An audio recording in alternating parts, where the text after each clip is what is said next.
Madame la Présidente, Monsieur le Premier ministre, chers collègues, je vais vous parler d'un petit bout de territoire où se trouve depuis plus de 25 ans un laboratoire. Inconnu par le grand public, étonnant car les enjeux sont considérables pour notre industrie et en particulier l'industrie du nucléaire. Il y est prévu le projet insensé du millénaire, creusé pendant plus de 150 ans, 300 km de galeries, soit 1,5 fois la longueur du métro parisien. Stocker à 500 mètres sous terre des déchets concentrant à eux seuls 99,9% de la radioactivité. Des déchets d'une durée de vie moyenne de 200 000 ans. Bure est le train d'atterrissage de l'industrie nucléaire. Bure et ses environs colonisés avant d'être irradiés. Où les vies comptent moins que les autres. Où on exproprie les terres et les consciences, où les élus locaux ont cru à la carotte financière. Bure n'est pas seulement le laboratoire des déchets ultra-radioactifs, il est le laboratoire de la répression. Mais le 5 juin dernier, la justice a ordonné la relaxe générale pour les 3 derniers prévenus, désavouant ainsi les politiques répressives qui ont pesé sur des dizaines de personnes, des familles, pendant 8 années.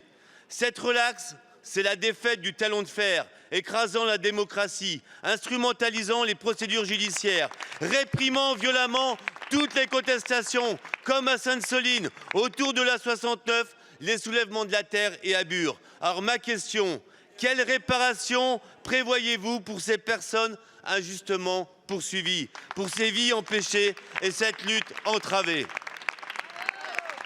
Merci beaucoup, monsieur le député. La parole est à monsieur Marc Ferracci, ministre de l'Industrie et de l'Énergie. Madame la Présidente, Mesdames et Messieurs les députés, Monsieur le député Christophe Bex, vous posez avec votre question une question importante, celle de l'enfouissement des déchets et au-delà de la responsabilité que nous devons à l'environnement et aux personnes au regard de ce choix historique qui a été fait par la France, qui est celui de l'énergie nucléaire. Et c'est un choix, vous le savez, que nous assumons pleinement. Vous l'avez souligné, la gestion des déchets, c'est un sujet lourd. 99,9% de la radioactivité est contenue dans 2,5% des déchets, les déchets de moyenne et haute activité, qui sont effectivement l'objet du projet de Bure, du projet CIGEO. Dire que le stockage géologique profond est une solution pérenne, ça a été salué, ça a été acté à la fois par la loi française, mais aussi par les textes européens. Et c'est la raison pour laquelle ce projet a toute légitimité. J'ajoute que sur ce projet, il faut également écouter la voix des élus. En 1998, les départements de la Meuse et de la Haute-Marne se sont portés volontaires pour accueillir ce laboratoire de recherche que vous avez évoqué. Et je pense qu'il faut également écouter les élus lorsqu'ils voient les potentialités pour leur territoire d'un projet industriel de cette ampleur.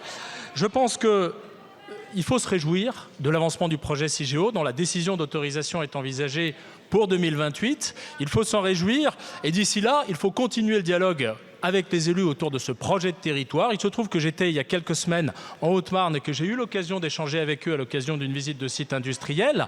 Les élus sont demandeurs, notamment, d'une fiscalité qui soit équitablement répartie afin que les bénéfices de ce projet industriel échoient à l'ensemble du territoire. L'État y est prêt, le dialogue se poursuit et nous allons continuer à miser sur le nucléaire en toute responsabilité. Je vous remercie. Merci beaucoup, monsieur le ministre. Monsieur le député. Monsieur le ministre, pour ne pas connaître un Stocamine puissance 1000, il est temps de siffler la fin de ce projet lors de la manifestation du futur à Bure qu'aura lieu le 20 septembre 2025 en cette journée d'appel. Soyons nombreux à Bure le 20 septembre. Merci beaucoup, monsieur le député.